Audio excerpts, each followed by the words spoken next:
Let's welcome in the new Dallas Stars head coach, Glen Gulutzan, to the DLLS Stars podcast. As Gully is there, he is. There he is. Yeah. Glen, I'm going to, first of all, thank you very much for joining our show today, and we'll get to see you in person shortly. Unfortunately, all of us decided to take some of our summer travel and do remote shows. I'm in upstate New York, Luds is in Wisconsin, Sam is in California, and none of us were in person for your press conference yesterday. So apologies. We will do a proper introduction at a later time. Oh, no apologies. I was actually glad. I talked to a lot of people yesterday, so I didn't. I'm maybe glad you guys weren't there. Luds, hey, Gully, I can tell you right now, Gully, if I'd have been in Dallas, I wouldn't have been there anyways. So, no chance. All right, Luds, I know you were dying to ask Gully about a issue that we've been talking about on the show all season, especially through the playoffs. So take it away.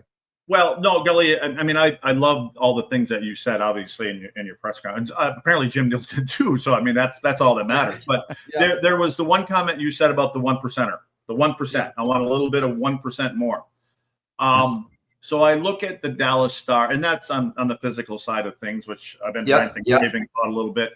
You know, when you look at this last year and the MO kind of from the team in the last couple of years, is Dallas was the team that got hit the most last season and delivered the least. So you think you could change that to like 3 or 4%? Yeah, you know, Luddy, you never had to worry about that the way you played. And you know, I had your boys too, and they played hard and physical. And you know, in this league, it's where you put your energy is where you get a little bit of pop, and we are certainly going to put some energy in there.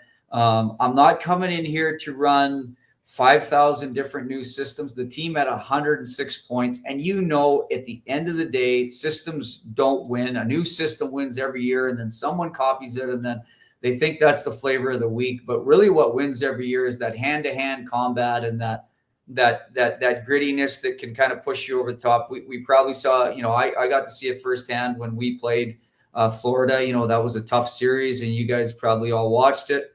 But where I'm going to put some energy in that 1% is just from every guy to be a little bit more in people's gear, in people's hands, a little bit more physical, finishing more checks. And when I do, I'm hoping that you do that with 18 skaters, then, you know, you're getting an 18-degree pop. Right. So I'm asking a little bit from each guy. So because really what we do is when the playoffs start, everyone starts to do it a little bit, right? They start to do it more than they did through the 82. And then it's like, who can almost stay with it the longest? So I think we have to run some of that through our 82 so that it's more of a natural thing rather than an unnatural thing. And now that doesn't mean we're going to be running around body checking and Tom Wilsoning it and being that kind of physical, but we do need to amp that up in our ability to battle for pucks, get pucks stopped, be physical on guys. And I think that creates camaraderie too. Great. Well, then going off what you just said, this team, you just mentioned it, 106 points. They've been close. They've been in the Western Conference Final 3 years in a row. You don't have to change everything. How do you balance that, though, with the fact that obviously there's some things that do have to change because they have come up short 3 years in a row as well? Yeah. So if I get off the 1 degree thing, and then I'm looking for this, the second part is there a couple little things and tweaks that may have been an issue here, and I look at just a couple of things I'd like to forecheck just a little bit differently, and that goes into the physicality part. There's probably a defensive zone tweak that I'm going to put in, but those aren't going to get you 8 more points in the standings. They just really aren't. The 1 degree thing is probably going to get you the most.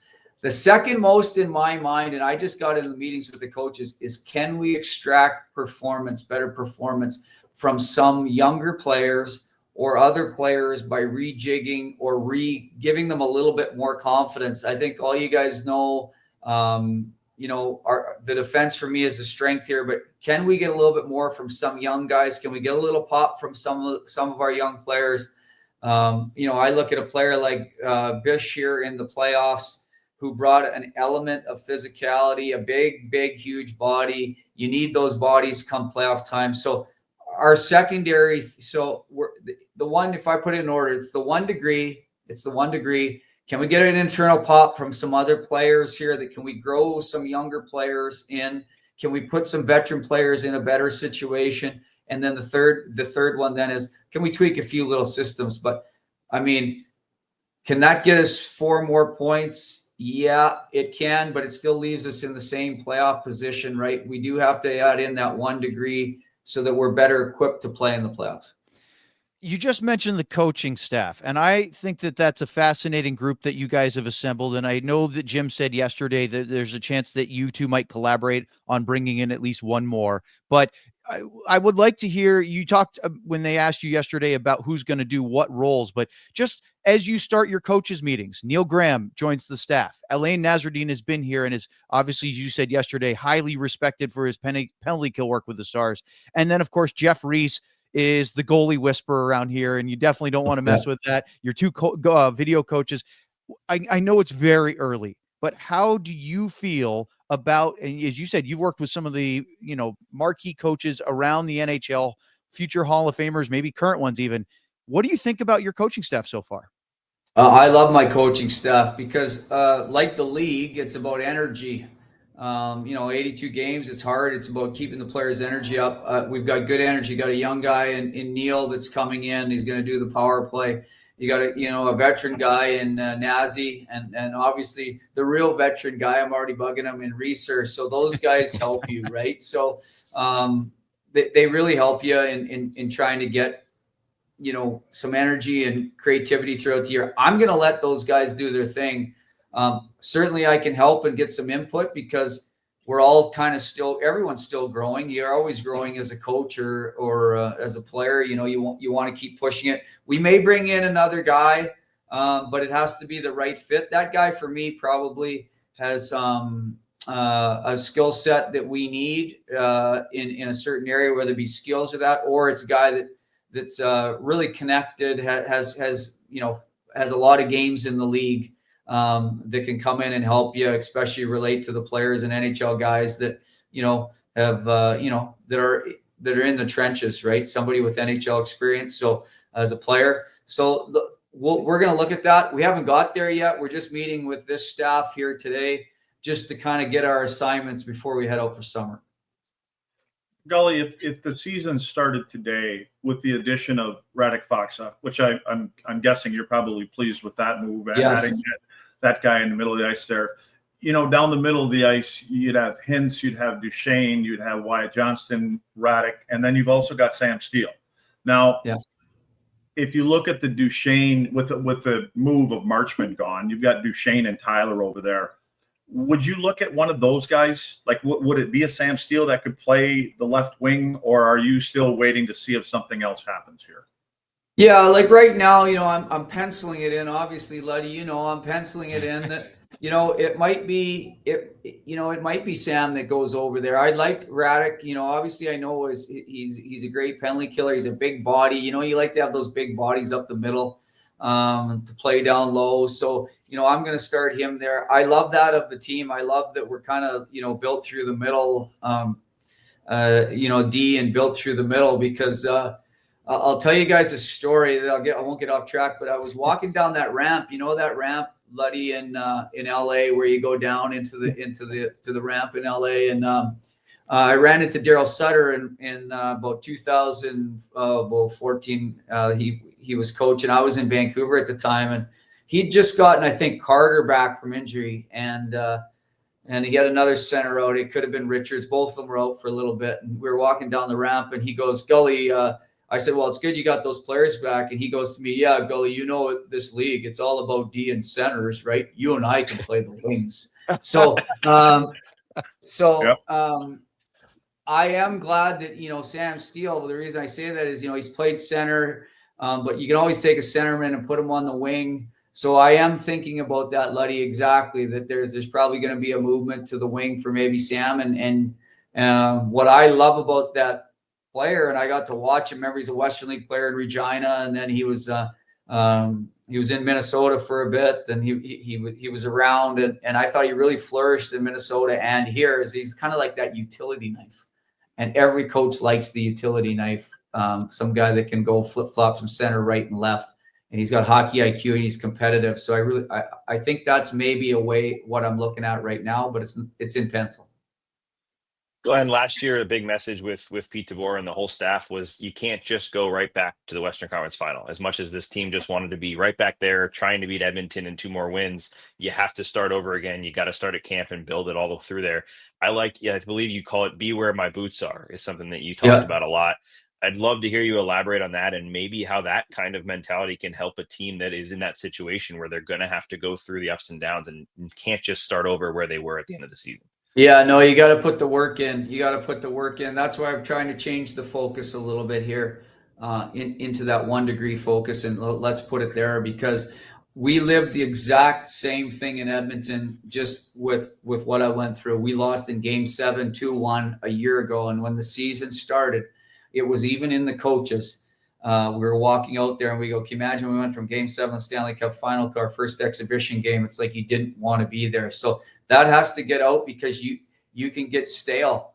You don't want to lose that edge. So we've got to kind of change the focus for me a little bit. And obviously a coaching change changes the focus a little bit of the players, but we can't just go back there. We got to build to get back there. It's a great point. That it's a real thing. I know in Edmonton last year, they just wanted to play Game 7 over again. Yeah. Glenn, you had an interesting quote that I heard you say, and I can't remember if it was to the guys on the hard line over at the ticket yesterday or if it was to Razor on the Victory Plus, but you said this, I thought this was just a fantastic line: execution of the system, not the system itself. And we need to get better at the things that require no talent. Can you just go into a little bit of detail about what you're talking about there? Yeah, just, 2 Stanley Cup finals. Obviously we lose. We lost to Las Vegas and Edmonton. They won the Stanley Cup. So, and then we lost to Colorado and they won the Stanley Cup. So we kind of went through that gamut, and each of those teams played a different system. Each of them played a different way. And so it's not the system that wins. So it's kind of self-explanatory, that portion of it. But what I thought won is like the stuff that we're talking, the 1 degree stuff here, the stuff that requires no talent. It does become hand-to-hand combat. I used to say to the guys too, and I said this with Razor, it's like everything your dad told you when you were growing up. Hey, finish that check, get to the net, shoot the puck, make sure you're coming back hard. Hey, you got to win that battle. You got to get that puck out. All that becomes the playoffs the farther you go. And that doesn't require any talent, right? That doesn't require talent. It requires a mindset, and a dedication to the craft of getting really good at the stuff that requires no talent. That's what it means to me. The stuff that you, because all the X's and O's kind of go out the window when you get down to the end. Hey, Gully, I these guys can wear you out. I know you got to get going.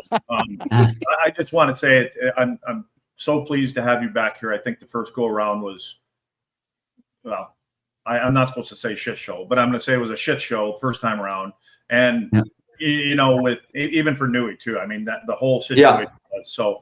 But I do think that things happen for a reason, and you've got some skins on the wall now, right? And so it's going to be a better situation for you and for the group. So congrats on the whole gig.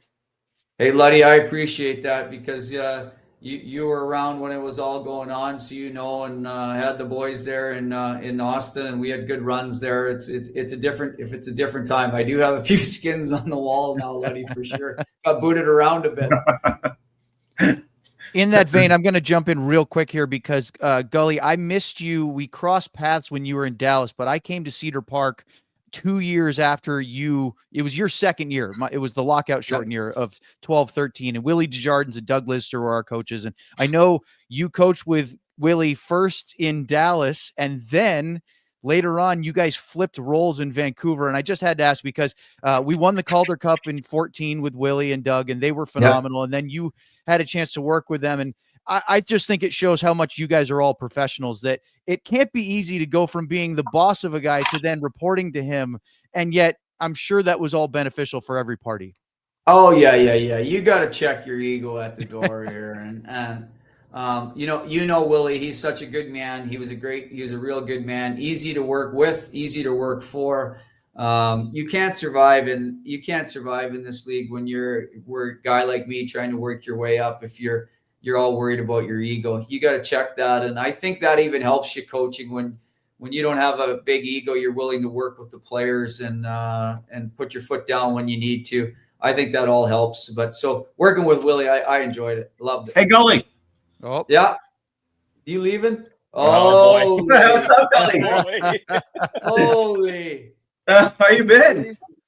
Good. How are you? Look at what we're doing. We're going on the boat. Oh yeah, 4th of July, coming up, huh? Yeah, congrats on the hire. Thank you very much. What are you up to? Oh, just working now, but Are you? yeah, just working now, but Okay, that's it. He's gonna go. Hey, I know. We'll see him when we get all back. right. hey, Lottie, we'll see you, man. Good to see Okay, you. all right. Good seeing you. Glenn, thank you so much. We will do this again, and we will, when we're all actually in Dallas, we'll invite you into our studio. We can sit and chat for a little longer. But again, congratulations. We're really very appreciative that you took the time to talk to us today, and we're really looking forward to the season. I know you need some decompression. In fact, we all do. But September, we should be pretty excited. So thanks again. Yeah, we'll thanks, ramp it up. Lottie. Thanks, guys. I'll disappear Gully. for a while.